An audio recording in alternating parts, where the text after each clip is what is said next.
Hello everyone, my name is Anna Guralczyk and I am the manager of the In Vitro Alternatives Lab as a part of Smoke-Free Product Preclinical Assessment Unit at Philip Morris International. And today I would like to give you a brief overview of where we have taken our preclinical product assessment approach over the past years. Less than a decade ago, we developed a rigorous scientific framework to assess our smoke-free products, SFP. Non-clinical studies, an essential part of this assessment framework, comprise a battery of in vitro tests of SFP aerosol's cytotoxic, mutagenic, and genotoxic potential relative to cigarette smoke. Inhalation toxicology studies in rat help us understand the potential lung and systemic effects of our new products relative to those of cigarette smoke.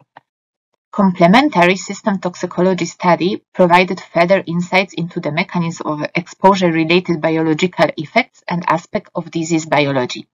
Today, the totality of preclinical evidence allows us to say that SFP elicit reduced toxicity compared to cigarettes. As we look towards accelerating our efforts to displace cigarettes by SFP, there is an ever-increasing demand on rapid preclinical product assessment. At the same time, there is a mounting societal pressure to apply the principles of 3R, refine, reduce, and replace animal testing. Therefore, we sought to evolve our preclinical product assessment approach in the line with the 21st Century Toxicology Initiative by including novel approach methods, NAMs, such as in silico tools and adverse outcome pathway-based in vitro assays. And I would like to show you an example of what our AOP-related work looks like here. AOPs are a sequence of events from the initial interaction of the stressor with the biomolecule in the target cell or tissue, also known as a molecular initiating event, and progressing through a series of intermediate, causally linked events termed key events, and finally culminating with an adverse outcome.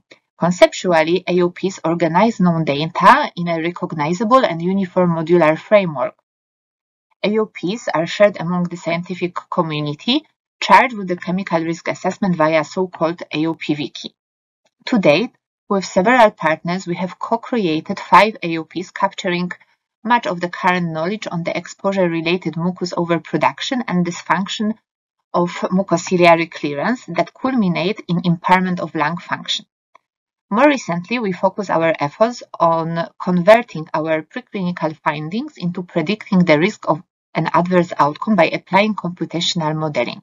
And I would like to show you an example of what our preliminary findings looks like. AOP 411 is one of 5 AOPs connecting exposure-related oxidative stress with lung function impairment. Specifically, this AOP takes into the account a slowing down of cilia beating following inhalation exposure and the subsequent decrease in clearance of the mucus substances from the lungs. In the long term, this leads to the partial blockage of the airways that may ultimately present as clinical lung function impairment, a hallmark of many chronic lung diseases. The adverse outcome is therefore of particular interest for the toxicological risk assessment of inhaled SFP. We mapped our historical data from the in vitro assessment of the heated tobacco and e-vapor product as a measurement for oxidative stress and ciliary beat frequency. Data for mucociliary clearance and lung function from a published clinical study in smokers who have switched to exclusive regular use of heated tobacco or e-vapor products for at least 1 year were used to complement the in vitro data. And when we mathematically model this data in the context of AOP 411, we are able to predict reduction in the key events occurring with the heated tobacco or e-vapor products relative to the cigarette smoke. And finally, we were able to estimate the risk reduction potential of the heated tobacco and e-vapor products use in the context of this AOP. So in other words, combining our in vitro data with publicly available clinical data help us approximate the residual risk of the decreased lung function in switchers relative to continuing smokers. The preliminary work presented here demonstrates how NAMs, such as AOP-based in vitro assays and in silico predictions, can be integrated to achieve a meaningful risk assessment approach.